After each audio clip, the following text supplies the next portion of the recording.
We'll start with intrinsic self-healing experiment. And in order to understand this, I want to just first go back to this, self-healing experiment.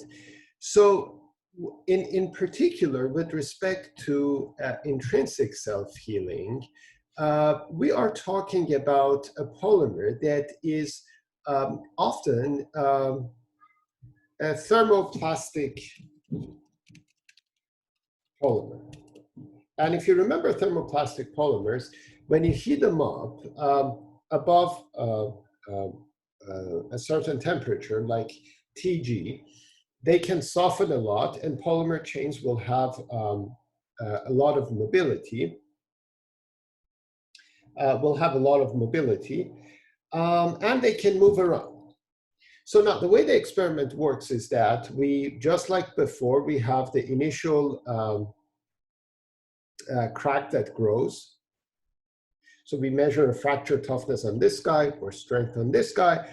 Then we bring everything back together. So there's this crack, we bring everything back together. Now the thing that makes it only peculiar to this intrinsic self-healing is that we increase the temperature to above the glass transition temperature. We hold the two pieces together. And what happens during this process is that there are some polymer chains that are on this side initially. There are some polymers that are on this side, and I'm showing them with red.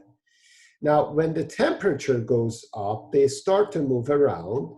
There's the chain, and there's no chain end here, so they will start moving like this, and this will go like that, and this will go like this, like that, and like this, and like this, and this, like that. So basically, this path, assuming that we prevent the formation of crack, the healing of crack, this initial crack that we need to have to measure fracture toughness, the rest of the material is this new crack that has developed will be healed as a result of this polymer chains diffusing from one side to the other. So that's the healing mechanism that we have in intrinsic materials.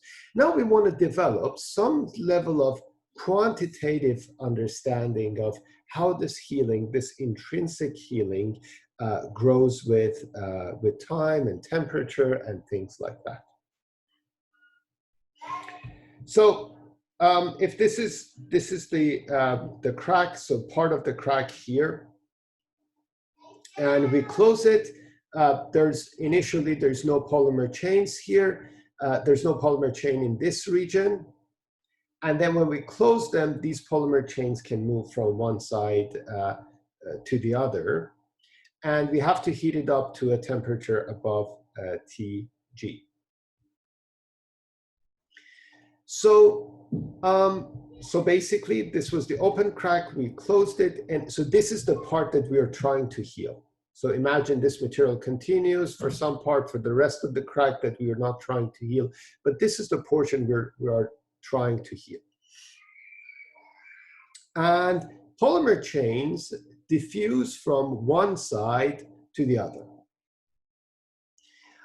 This diffusion, the length that they move from once they move as a function of time and temperature is related basically to time and temperature through the Einstein diffusion equation. So now this is a statistical description of diffusion. So instead of dealing with delta x of a single chain, we're dealing with the average of delta x squares, just the distance they moved, as the average of it, the square of it is related to time and temperature. The temperature dependence is through the a diffusion constant, which we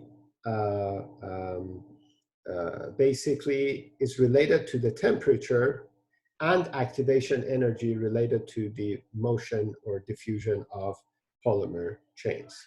And R is the ideal gas constant. So this activation energy per mole.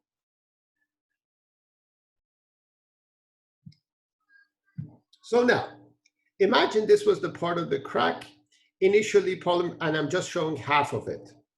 So when we put the two sides together, actually we have polymer on this side and this side. So polymer chains diffuse from this side to this side and from this side to that side, from part they are to part that they're less present,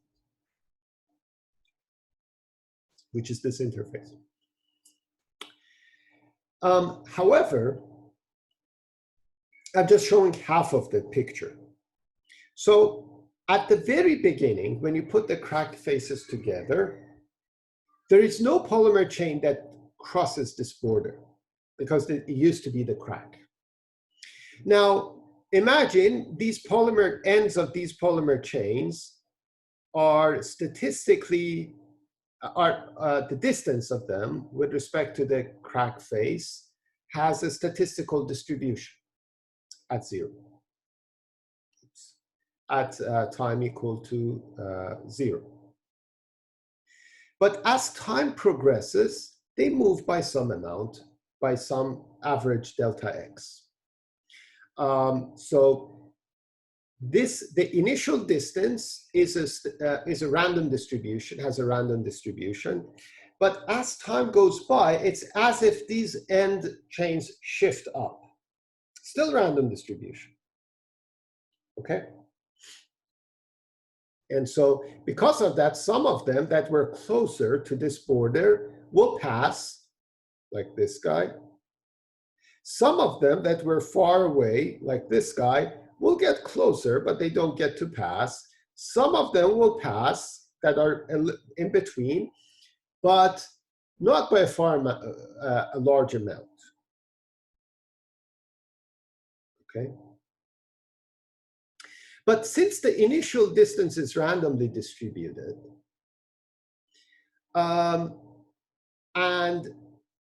so basically I can say as time goes by, the amount they traveled goes up. And as the amount they travel goes up, more and more of them will pass the interface. And since the initial distance is randomly distributed and delta x is just going up, I can assume that the number of chains that pass through the interface, these are the number of chains that have crossed the interface per unit area of the interface, is proportional to the amount they have traveled, to the statistical average amount. So this is the same as average of delta x. Now, roughly, because we're trying to do an order of magnitude calculation, the average of delta x is the same as the square of the average of delta x squared. This is not always true. This is an approximation of reality. So then, now, as more chains go through this interface, if I want to reopen the crack, I need to store more energy in the interface. So let's say the energy I need to give to one chain to pull it out of the interface, to reopen the crack, is certain value.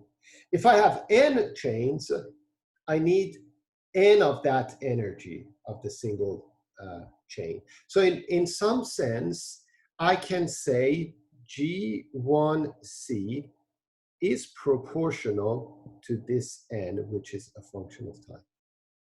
The critical energy, keep in mind, both of these quantities are per unit length. And so, now, imagine I let it be there for a very long time, and chains diffuse from one side to the other and reach the equilibrium state.